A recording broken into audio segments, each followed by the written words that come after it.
국내 최초로 1000만 관객을 기록한 영화 실미도. 북한 김일성을 암살하기 위해 사형수, 무기수 등 흉악범들을 모아 북파 특수부대원으로 훈련시키는 과정과 이들이 비극적 최후를 맞이하는 이야기를 담고 있는데요. 흥미로운 연출과 안성기, 설경구 등 명품 배우들의 열연으로 호평을 받았죠. 그런데 너무 흥행한 탓일까요? 영화 실미도는 뜻밖의 소송에 휘말리게 됩니다. 그것도 명예훼손으로 말이죠. 영화를 상대로 명예훼손 소송이라니 이게 대체 무슨 일인가 싶으시죠? 하루 한 팩에서 지금 바로 명쾌하게 설명해 드릴게요.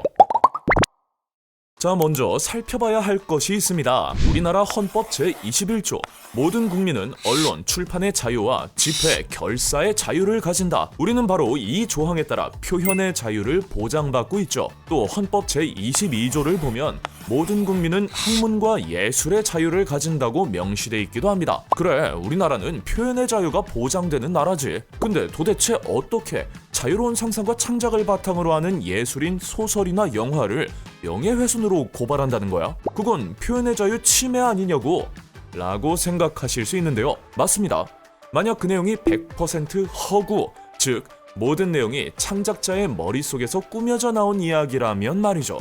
문제는 실제 인물이나 존재했던 사건을 바탕으로 한 창작물일 때 벌어집니다. 허구의 이야기라 하더라도 실제 인물과 사건 관련 내용이 포함되어 있다면 명예훼손으로 인한 문제가 생길 수도 있다는 거죠. 하지만 당연하게도 실제 인물이나 사건이 포함되어 있다고 해서 명예훼손이 되는 건 아닌데요. 창작물이 실제 인물의 명예를 훼손했는지 판단하는 기준은 뭘까요? 첫째, 당사자 특정. 창작물에서 실제 인물의 실명을 명시했거나 가명을 썼더라도 그 인물이 누군지 알 수 있도록 묘사했다면 명예훼손죄가 성립될 수 있습니다.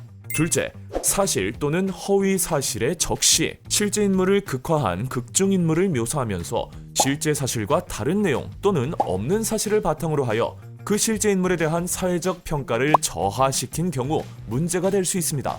셋째, 고의, 과실 여부. 제작자가 창작물의 모티브가 된 실존 인물이나 사건에 대해 꼼꼼히 조사하고 확인했는지, 독자, 시청자 등이 창작물 내용과 실제 사실이 다르다는 걸 알 수 있도록 조치했는지 여부도 명예훼손 판단 기준이 됩니다. 명예훼손 소송 사건을 담당하는 재판부는 이 세 가지뿐 아니라 여러 기준을 종합적으로 고려해 판결을 내리게 되는데요. 자, 그럼 다시 영화 실미도로 돌아가 볼까요? 실미도는 1968년 북파 공작을 위해 창설됐던 684 부대 이야기를 바탕으로 제작된 영화입니다. 실제 사건에 허구적 요소를 가미해 만든 내용이죠. 684 부대 훈련병들의 유족들은 영화 속 인물들을 흉악범으로 설정한 점을 지적했는데요. 유족들의 주장은 이렇습니다. 실미도 훈련병들은 오로지 높은 보수를 지급한다는 거짓 약속에 속아 부대원 모집에 응했을 뿐 영화에 나온 것처럼 살인범, 사형수 출신이 아니다. 유족 입장에선 충분히 문제 삼을 수 있는 부분이죠. 그렇다면 법원은 어떤 판결을 내렸을까요? 결론부터 말하자면 원고 패소, 즉 명예훼손이 아니라고 판단했습니다. 이유가 뭘까요? 재판부는 영화 실미도가 훈련병들을 살인범이나 사형수 등으로 표현해 당사자들의 명예를 훼손한 것으로 볼 여지는 있지만 영화 제작 당시에는 정부의 공식적인 사실 확인이 이뤄지지 않아 제작사 측에서 훈련병들의 신원을 명확히 알 수 없었던 점, 영화에서 실제 훈련병들의 실명을 거론하거나 직접적인 묘사를 하진 않은 점, 훈련병들을 당시 국가 권력에 희생된 사람들이라고 부각하는 등 호의적 태도를 취하고 있다는 점, 마지막으로 30여 년 전 사건을 모티브로 한 영화의 세부 내용이 역사적 진실과 다르다는 이유로 명예훼손 성립을 인정하게 된다면 표현, 창작의 자유가 크게 위축될 수 있다는 점을 판결 이유로 들었습니다.